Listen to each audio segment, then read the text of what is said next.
Sinema Radyo.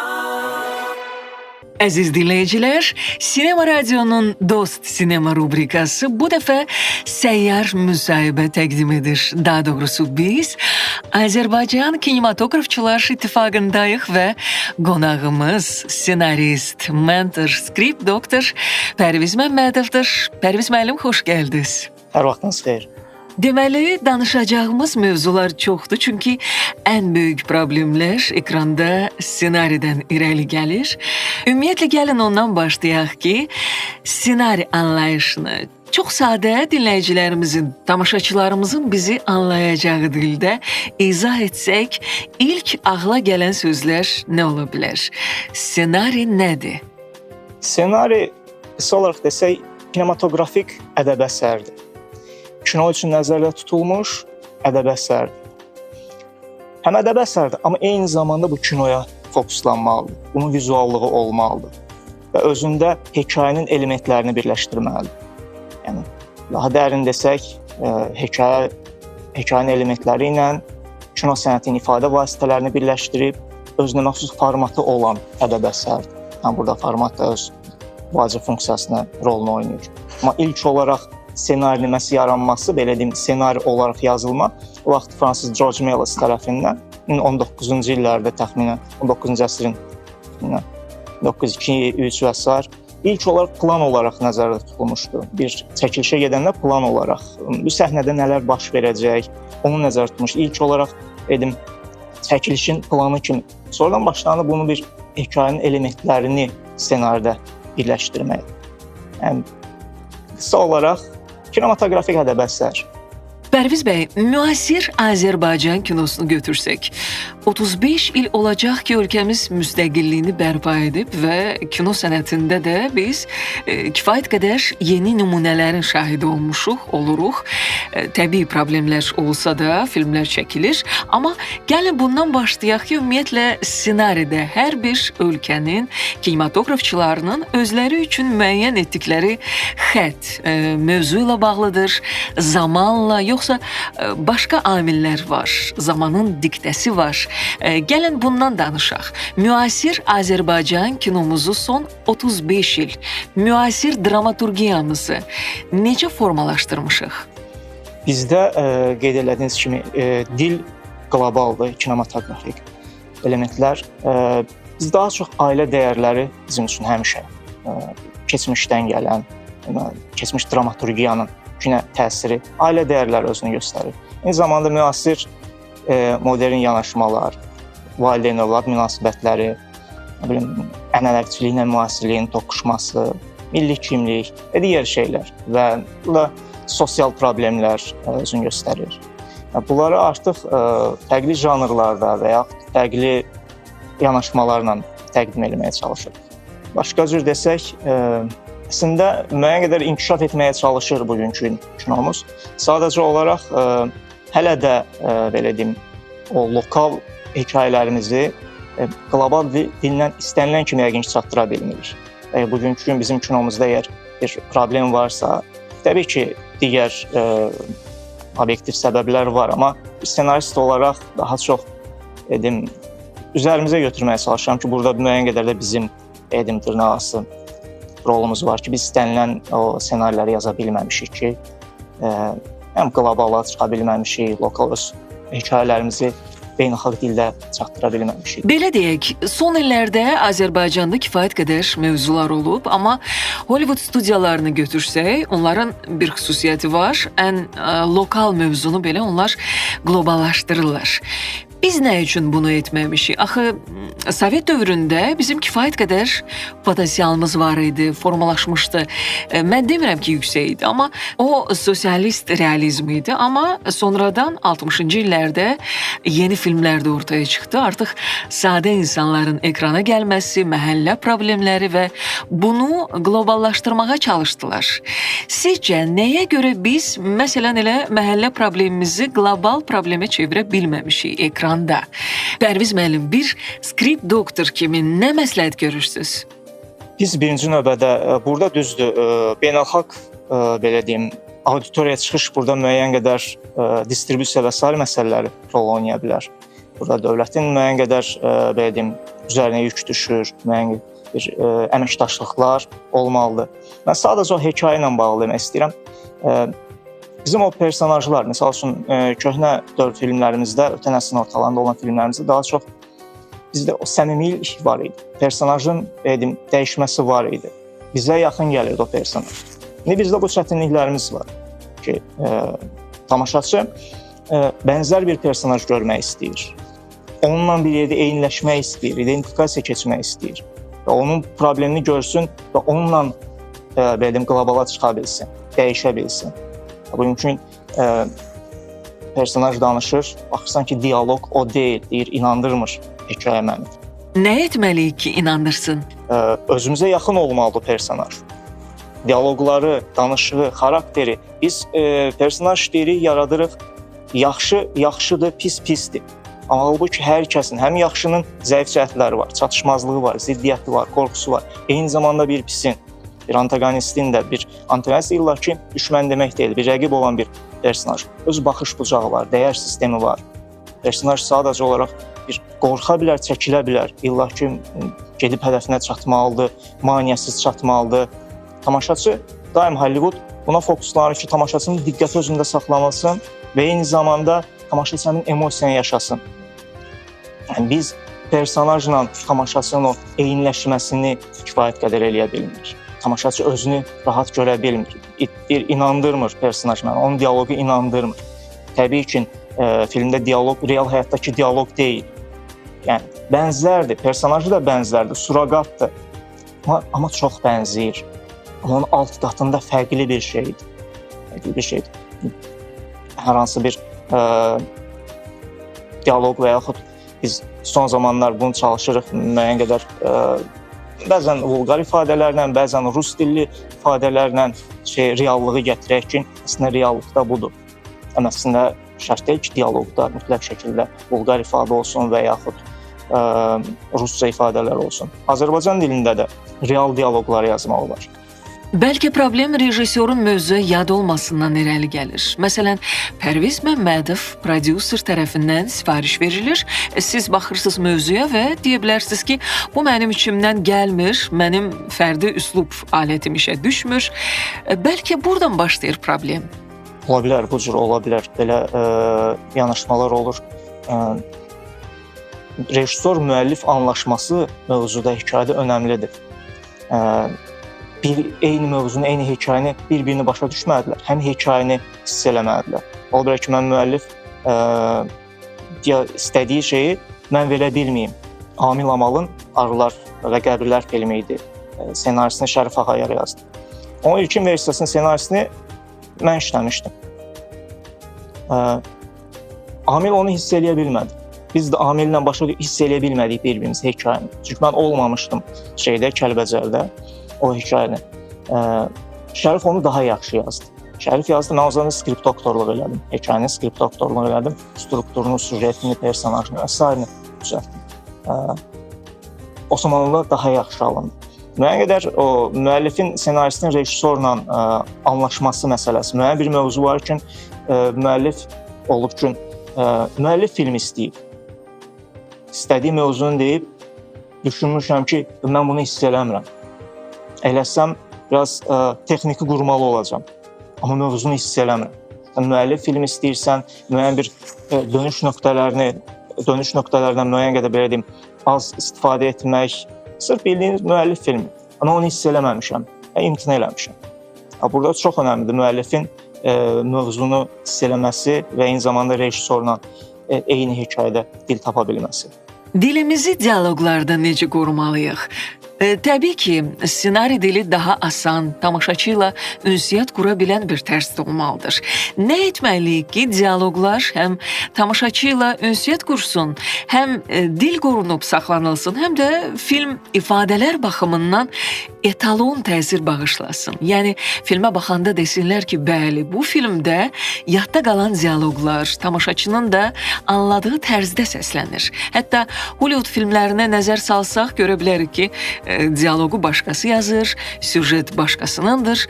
Azərbaycandakı kimi deyil bu proses. Buyurun.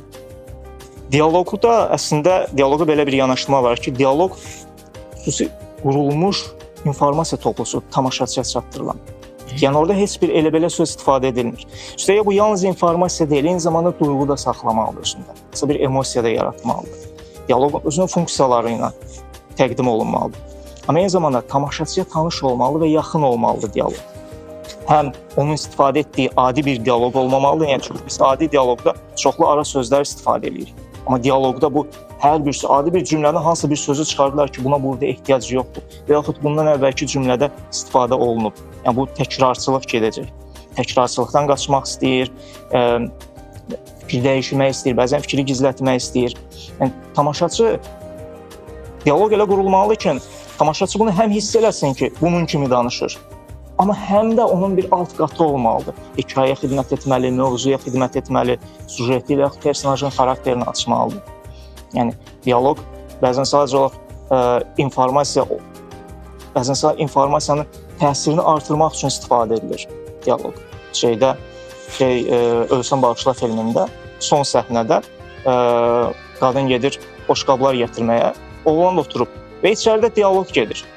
Daha doğrusu monoloq gedir, qadın danışır. Orada deyir, işə girməkdən danışır və s. Orada bir yerdə deyir, mənə inan, hər şey yaxşı olacaq. Bu vaxtı qapı açılır. Misal üçün adamlar gəlir. Bundan sonra qadın başlayır, işləyəcəyik, iş quracaq, institutu oxuyarıq, universitet girərik, oğlan anasını deyir, gətirərik bura. Çünki bizim 4000 neçə uşağımız olacaq. Arzular. Qadın qalxır, oğlana ölüm yaxınlaşır. Həmin səhnədə sadəcə olaraq heç nə baş verməsə belə təsirlidir. Dialoqu çıxarsaq təsirlidir. Zaten gəlirlər, öldürürlər. Amma eyni zaman dialoq yalnız informasiya daşımır. O da təsiri artırır. Yəni dialoq həm personaja, həm sujeti, həm səhnəyə xidmət etməlidir. Yəni bu zaman və eyni zamanda tamaşaçının dilinə də yaxın olmalıdır. Bu zaman tamaşaçı onu qəbul eləyəcək. Pərviz bəy, siz qeyd etdiniz ki, fəaliyyət istiqamətlərinizdən biri skript doktor, mentordur. Mentor aydındır, yəni müəllimsiz, kurslarınız da var. Yeri gəlmişkən o kurslar davam edir, məlumat da verə bilərsiniz. Amma bu skript doktor məsələsi, düşünürəm ki, Azərbaycan audiovizual sənəti üçün, Azərbaycan cəmiyyəsi üçün yenidir. Doktor aydındır, amma skriptin də mi xəstəliyi olur ki, onu sağaldasınız? Öncə kursla bağlı hazırda İttifaqda kursum başlayıb artıq. Kino İttifaqın dəstəyi iləndir. Təşəkkür edirəm onlara da. Artıq bir neçənci kursumdur burada başlayır. Tələbələr öyrənirlər, inkişaf eləyirlər və onlara da həmin o ssenari analizlərini əslində keçirik. Mən qədər o skript doktorluqdan da öyrətməyə çalışıram. Skript doktorluq əslində ssenarində bəli boşluqları olur təbii ki. Ssenarində belə deyim, dırnaqarası xəstəlik olur. İstəyir struktur baxımından olsun, personaj baxımından olsun, sujetin inkişafı baxımından olsun. 2 il əvvəl Arxa Cəbhənin İnsanları müsabiqəsində İttifaqın keçirdik. Mən orada münsif idim. Biz 50 ssenari müsabiqəyə göndərilmişdi. Deməli, ssenarilərin bir çoxunda misal üçün inkişaf problemi var idi. Baxsan ki, sujet inkişaf eləmir. Qəhrəmandır, maniyə var, maniyə həll, inkişaf getmir. Təkrarçılıq da darıxdırıcılıq yaradır. Müəllif bunu hiss eləmir. Necə ortaya çıxarırsınız ki, inkişaf yoxdur? Biz bunu müəyyən bir konkret elementlər, qaydalar var artıq. Yəni, sujetin inkişafının görünməsi ilə bağlı, hər növbəti maniyə əvvəlkindən daha çətin olmalı. Stavkanın qoyuluşu çətinləşdirməlidir. Sujetin inkişafında qəhrəman qoyulan problemi, konflikti daha hansı mərhələdən sonra hansı nəticəyə, hansı mərhələ gedib çatmalıdır. Eyni zamanda struktur olsun, personaj olsun, baxsaq ki, karikaturlu personajdır, ziddiyyəti yoxdur, tamamilə yaxşıdır, mələk kimi istifadə edirlər. O bir də pis istifadə olunub, pis bir qəhrəmandır. Amma heç bir müsbət cəhəti yox. Sadəcə olaraq pis deyilir, heç bir motivi yox, səbəbi yox. Səbəb-nəticə əlaqəsi pozğunluğu var. Müəyyən bir elementlər, hər bir element üzrə, struktur üzrə, sujet üzrə, personaj üzrə bu elementləri əsasən analiz edirik. Analiz edirik ki, filmdə nə ssenaridə nə çatmır, nəyi dəyişmək olar. Bəzən görürsünüz ki, ideyanın özündə problem var əslində. Konflikt kifayət qədər deyil. Bəzən qısa metrajlı üçün istifadə edilir, amma əslində ideya problem çox böyükdür. Bu sırf tam metraj hekayəsidir, amma qısa metraj üçün təqdim edilib, amma bəzi problemlər hekayə həll olunmayıb. Alt xəttlər bir neçə xətt istifadə edib tamamlanmayıb xəttlər. Yəni, bunların hamısını artıq bir analitik yanaşma eləyib, hər bir punktu ayrı-ayrılıqda düzəldib, onu o xəstəlikdən sağaltmaq mümkündür. Gəlin başqa bir məsələyə də toxunaq. Mən bayaq müasir Azərbaycan kinosunun dramaturgiyasını dedim. Son çəkilən filmlərə baxırsınız. İmkan daxilində çalışıram baxım. Çünki kolleqalarımın işlərinə baxım, həm məlumatlı olum, həm bəzən öz aramızda bir feedbacklər veririk. Çalışırıq belə bir. Gəlin ümumi problemdən danışaq. Script Doctor kimi baxdığınız son Azərbaycan filmlərində sizə ehtiyacı olan tərəf hansıdır? Harda axsayırıq? Personajın dəyişməsi problemləri var bizdə. Personajın bir çatışmazlığı var, yanlış inancı var, yanlış anlaması var. O necə dəyişəcək? Tədricən hansısa bir vəziyyətə düşür və bu vəziyyət tədricən yeni bir dünyaya keçir, ona edilən təsirlər nəticəsində hansı proses keçməlidir? Ən vacib hekayələrdə personajdan başlayırıq, ən vacib element. Bunun problem var. Struktur problemi var. Struktur problemində görürsünüz ki, o inkişaf görünür. Yəni, baxan kimi bilinir ki, inkişafın olmaması müəllifin strukturu, 3-cü aktı, 2-ci aktı struktur düzgün təyin etməməsi ilə əlaqələrdir. Bəzən olur ki, mövzunun tətbiqi forması. Müəllif eyni vaxtda bir neçə mövzudan danışır, hər birindən biraz danışır. Əsas mövzu üstə çıxmayıb. Bütün hekayəni bir mövzu üzərində birləşdirə bilməyib. Yəni, bir mövzu tövdə hekayəni öz dominantlığı altında saxlasın və mən bilim hekayənin əsas mövzusu nədir? Saxlanıb. İndi sujet məsələləri. Yəni, alt hekayələr problemi var. İkinci dərəcəli xətti yoxdur. Bir xəttin üzərində apara bilmir. Hekayəni ümumiyyətlə aparmaq mümkün deyil. Gərək istiqamət dəyişsin. Maksimum 40-50-ci dəqiqədə hekayə başlayır, yerində saymağa. Mövzu bitir. Çünki bir xəttin üzərində yeni xəttlər olmalı, alt xəttlər, ikinci dərəcəli xəttlər ki, hekayə inkişaf eləsin. Bəzən digər hekayələri keçək. Bu sualım təkcə ssenari laboratoriyasında olan ssenaristlərə, ssenari nəzəriyyəçilərinə aid olmaya da bilər, amma düşünürəm ki, bu suala siz daha dəqiq cavab verə bilərsiniz.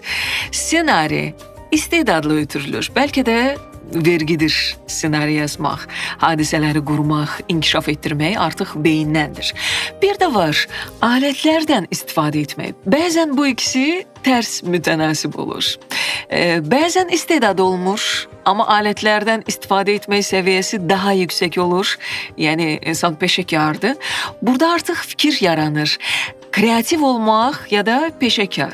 Ssenaridə də siz bir mentor kimi istərdim cavab verəsiniz. Bunu necə balanslaşdırmaq olar? Məsələn, mən kreativəm, amma alətlərdən düzgün istifadə edə bilmirəm. Və ya əksinə, peşəkaram, amma kreativliyim yoxdur.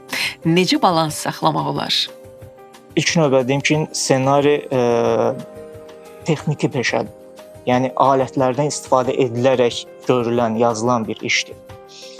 İstedadı burada beynəlxalq sferada 3-5% kimi qiymətləndirirlər. Yəni 5%-dən yuxarı qiymətləndirmirlər. Yəni ssenaridə. Alətlərdir. Peşəkar ssenarist alətlərdən yaxşı şəkildə istifadə edə bilməlidir.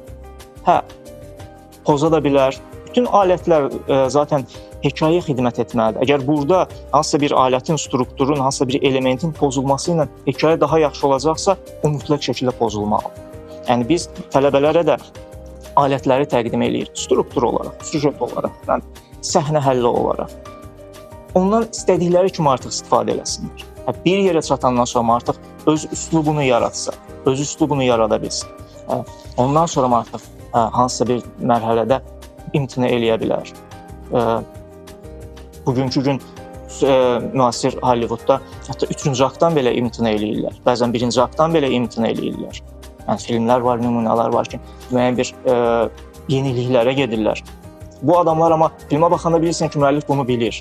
Bilir və hekayəni məhz bu cür kəsmək istəyir. Əgər bir hekayə kimi kulminasiya olmadan daha yaxşı olacaqsa elə də olmalıdır. Kəsməliyik onu Polinasan. Yəni birinci növbədə elementlərdir, alətlərdir.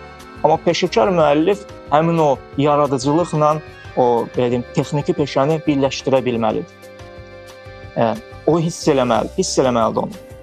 Yəni daim texniki olaraq yazaraq da texniki bir iş ala bilərsiniz.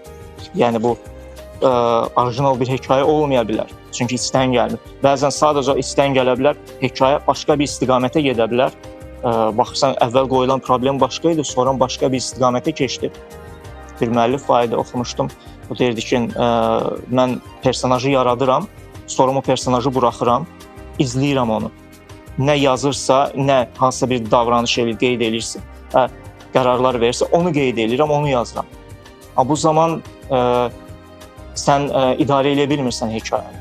Yəni, sonluq Aristotel demiş, qaçılmaz olmalıdır. Artıq öncədən qoyulmuş bir problem, çıxılmış bir yol, artıq sənin hara apardığını bilməlidir. Yəni, biz hansısa belə deyim, bir avtobusa minsək, təxmini sonuncu dayanacağı biz bilirik, hara gedəcək. Yəni, çıxılan yol aparmalıdır. Hə, trayektoriyası fərqli ola bilər, fərqli inkişaf forması ola bilər. Amma hara gedəcək artıq bilir. Hekayə boyu hər bir səhnə özündən sona bir parça verir. Keçilən bütün yol sonu formalaşdırır artıq. Son qaçılmaz olur. Bunun tandemini müəllif yaratmalıdır. Yarıqla peşənin biliyini. Pərviz müəllim, Azərbaycanın ilk tam metrajlı animasiya filminin bəxti axır ki, açılacaqmı? İnşallah. 2021-də ilk dəfə cəhd elədik. Senaristlərdən biri mən idim. O vaxt Azan filmin sifarişi idi. Qarınqul animasiyası. Biz təhvil verdik animasiyanı. Düşünürəm ki, yaxşı da yazmışdıq həmin dövrə görə, həmin belə deyim bilik bacarıqla. İstehsal prosesində müəyyən bir problemlər yaşandı və hələ də dondurulub, bəlkə də nə vaxtsa açıldı. Hazırda növbəti tam metrajlı animasiyanı artıq bu il götürdük, Arkan dəstəyi ilə inşallah. Və artıq istehsalatımız proses gedir, başlayıb. Yaxşı olmalıdır. İlk tam metrajlı animasiya və bununla da digər animasiyalarda gəlməlidir. Animasiya sektoru da artıq canlanır. Bundan əvvəl bir qısa metrajlı animasiya işlədi. Elə bu il, keçən il daha doğrusu çıxdı artıq efirlərə. Tikanlı Kol adında. İndi artıq tam metrajlı animasiyadır və canlanır. Animasiya auditoriyası da, industriyası da canlanır Azərbaycanda. Animasiya filminin ssenarisi tam metrajlı bədii filmdən fərqlənirmi? Müəyyən qədər fərqlənir. Əslində yazılış baxımından çox cüzi fərqlər var. Demək olar ki, ssenari yazılışında fərqi yoxdur. Amma bir məzmun baxımından animasiya hekayələri daha çox belə deyim, müəyyən qədər futuristik, yəni real olaraq çəkilməsi çətin olan mövzuları əhatə eləyir. Yəni nağılmı və yaxud fantastikamı mövzular özündə birləşdirir ki, realda biz onu çəksəydik, bədii film olaraq o bizdə çətinlik yaradar. Pərviz bəy, belə təcrübələr var. Sənədli kinonun ssenarisində qeyri-oyun filmləri deyilir. Ssenari yox, ssenari planı yazılır və əgər müşahidə filmidirsə, o müşahidə olunur və nəhayət montaj prosesində, post-production prosesində artıq yekun ssenari yazılır. Sənədli filmlərin gəlin ssenarilərinə az da olsa toxunaq. Bu da maraqlıdır, çünki bir var qarşımızda dəmir bir mətn var. Kameranın istiqamətinə qədər yazılır. Sovet məktəbində daha çox belə idi, amma müasir kinoda, sənədli filmdə hər şey müşahidə əsasında formalaşır. Əgər o doğrudan da o janr tələb edirsə bunu. Siz necə bilirsiniz? Doğru qeyd elədiniz. Sənədli filmdə daha çox qeydlər əsasında aparılır ssenari. Hətta dedim az öncə o ilk ssenari belə necə ki bədii film üçün qeydlər əsasında başlanmışdı. İndi sənədli film üçün həm qeydlər əsasında olur. Çünki sənədli filmdə xüsusən müşahidə xarakterlidir və s. yerində müəyyən bir şeylər dəyişiklik ola bilər. O qeydlərin müəyyən bir hissəsi çəkiliş meydançasında olmaya bilər. Amma müəllif daha çox orientir olaraq həmin sənədi istifadə edir ssenarini.